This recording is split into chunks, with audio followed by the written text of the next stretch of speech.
The story centers on Mark, a former Korean arm wrestler who now works as a bouncer at a club in the United States.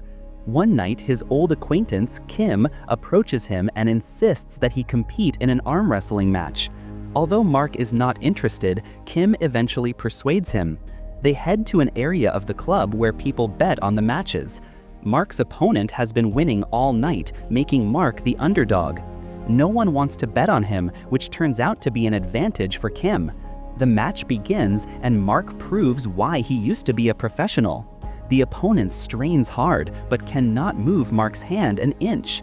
Without even trying, Mark wins, making Kim a fortune. Conflict arises when the loser refuses to accept defeat, punching Kim, which leads to a fight between Mark and several patrons.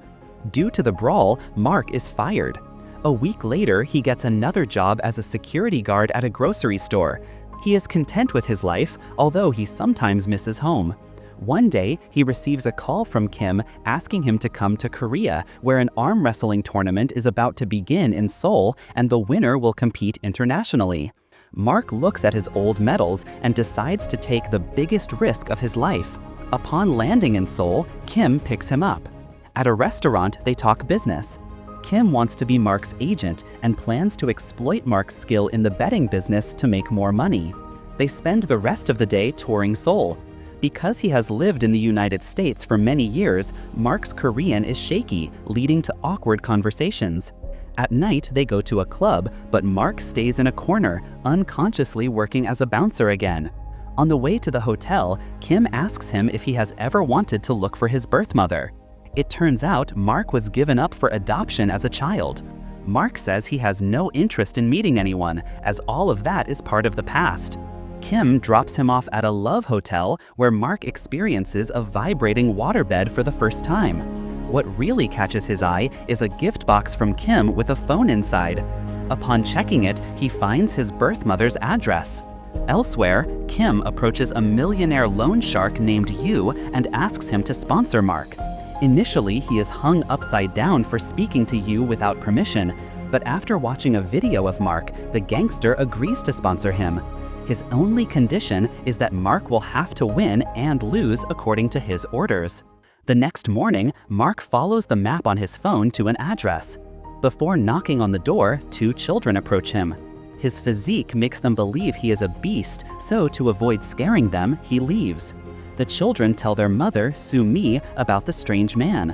The family spies on Mark through the window as he walks away. Soo-mi owns a struggling second-hand store. She owes a lot of money to the gangster Yu, who harasses her whenever he can.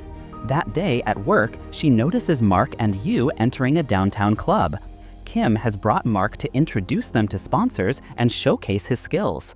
We are also introduced to a spoiled rich young man named Chang, Yu's partner who spends the most money on bets. Mark proves his worth by defeating a bulky Navy man. Thanks to the victory, he and Kim are given a luxury suite in a 5-star hotel. Kim receives a text message from Yu saying that Mark must win tomorrow's first match but lose the second. He fears Mark won't accept the conditions. They go out to dinner and Kim brings up the topic of losing the second match. To his surprise, Mark agrees to do so without protest. The next morning, Soo-mi prepares her children for school. The older one, Jo-hyung, is worried that the big man will come home again. Soo-mi suspects that Mark is someone she knows. After the children leave, she takes out old photos and finds one of her with little Mark and his mother. Outside, the children run into Mark again. The younger one, Jun-hee, is excited, but Jo-hyung threatens to call the police if he sees him again. In the next scene, we are introduced to Combo, Korea's #1 arm wrestling champion. Yu invites him to the club that night to assess Mark's skill. He doesn't want to bet money carelessly until a professional gives him the green light. At night, everyone gathers at the club. Mark faces a 7-foot giant in the first match. He wins with great effort, impressing even the Korean champion. Soo-mi is also in the audience watching Mark. During the break, Yu tries to inappropriately touch her, declaring that he owns her because of the money she owes him. Mark sees this and is not happy. When the second match begins, Mark deliberately wins to spite Yu. When Yu tries to reassert his ownership, he is shoved aside. Kim goes crazy trying to please the boss and Mark at the same time. He realizes that Soo-mi is the reason Mark betrayed him. Filled with rage, he goes to see her to ask about her relationship with Mark. At the same time, Yu arrives and starts assaulting Kim. Mark intervenes, leading to a fight between all of Yu's men and him alone. During the fight, Soo-mi asks Yu to stop his men, only to be pushed to the ground. The commotion stops when the police arrest Mark and Kim. They need Mark's ID to release him, but he lost his bag and passport in the previous fight. The policeman and Mark compete in an arm wrestle, and he proves that he really is an arm wrestler. Still, the man refuses to let him go without proper identification. Just then, Soo-mi arrives at the police station with her children. She has found his passport and has a photo of him and his mother, proving his identity. It is then revealed that Soo-mi is Mark's half-sister and that his mother died a year ago. Mark is heartbroken to hear the news. The family invites Mark and Kim to stay at their house for a few days. The children adore him for his unique personality. Little Joon-hee cuddles up with Mark while Jo-hyung starts talking to him more often. Outside the house, a group of teenagers are smoking and refuse to leave when Soo-mi asks them to. But when Mark appears, they instantly apologize and flee. The next day, Yu's people come to collect money from Soo-mi and threaten her. At the same time, Mark is about to leave with his belongings, not wanting to be a burden on the family. He chases away the loan sharks, but the thugs make him realize that he should stay with his family to protect them. Over the next few days, they have a lot of fun together. They go to buffets, eat, play, and live like a happy family. Soo-mi found it difficult to manage a business and 2 children alone. Their house is filled with disorganized clothes from her business. One day, she returns home and sees that Mark has cleaned everything up. He also takes care of the children so she can focus on work. Meanwhile, Kim is having problems due to lack of money. Seeing Mark with the children, he has an idea and calls a friend at a broadcasting company.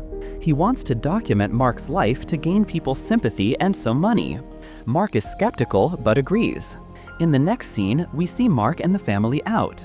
They run into the Korean arm wrestling champion, Combo, competing with contenders for a charity event.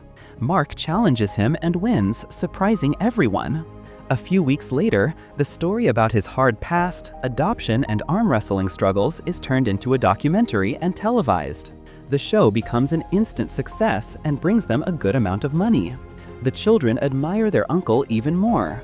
One day, on the way to school, they hear a woman bad-mouthing Mark.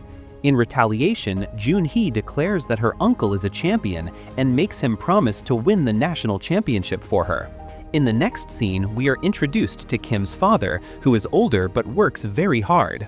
The only reason Kim is hell-bent on making more money is because he wants to give his father the best life. Returning home that day, Joon-hyung calls Mark and shows him the emails his mother used to write every day.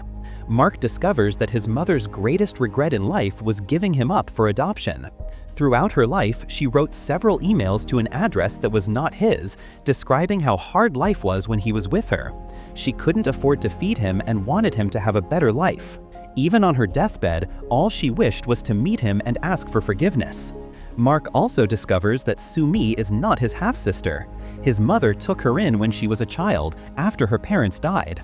The news shocks Mark, infuriating him at Soo-mi for not telling him the truth. In the following scene, the family heads to Mark's mother's grave. During the trip, he berates Soo-mi for her lies. Mark has decided to return to the United States, leaving them behind forever. Kim tries to stop him, as he hasn't participated in the tournament yet, and it's in a week.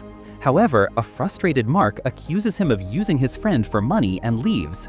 In the following montage, we see Combo practicing for the championship. The gangster Yu has also hired a beast named Kane, a ruthless arm wrestler, famous for breaking every arm he played against. He was arrested a few years ago for using performance-enhancing pills. He also practices, ready to get back in the game. Finally, the day of the tournament arrives. The children are home alone when they realize they forgot to give Mark his medal back. Using this excuse, they get on a bus and head to the stadium to watch him fight. A little while later, Soo-mi receives a call from her friend at the stadium and has to rush to find her children. The competition begins and Kane, Mark, and Combo are placed in 3 different groups. They dominate the matches in their respective groups and reach the semifinals. A ruthless Cain injures many of his opponents and reaches the final. The millionaire investor Chang and his people have bet all their money on Cain. Seeing how well Mark is performing, they are afraid of losing all their money. Therefore, Chang orders Yu to do everything possible to ensure his player's victory. Yu, in turn, offers Kim $200,000 to convince Mark to lose in the semifinals against Combo. Kim accepts the money and goes to tell his friend, but Mark refuses to seal the deal. The money would settle all his debts and fulfill his wishes in life. But even so, it is not worth the promise Mark made to Junhee. Therefore, he fights Combo in an intense match and wins in the end. During the break between matches, Yu catches Kim and proceeds to beat him up. However, the thugs are stopped by Mark. He pushes the gangster to the ground and saves his friend. Kim forgets about the money and asks him to win at all costs. The final match begins and everyone holds their breath. Cain plays dirty and deliberately makes their hands slip. He also pulls Mark's thumb very hard, slowing him down with every break. The ball seems to be falling on Cain's side, but just then, out of the corner of his eye, Mark sees the children cheering him on.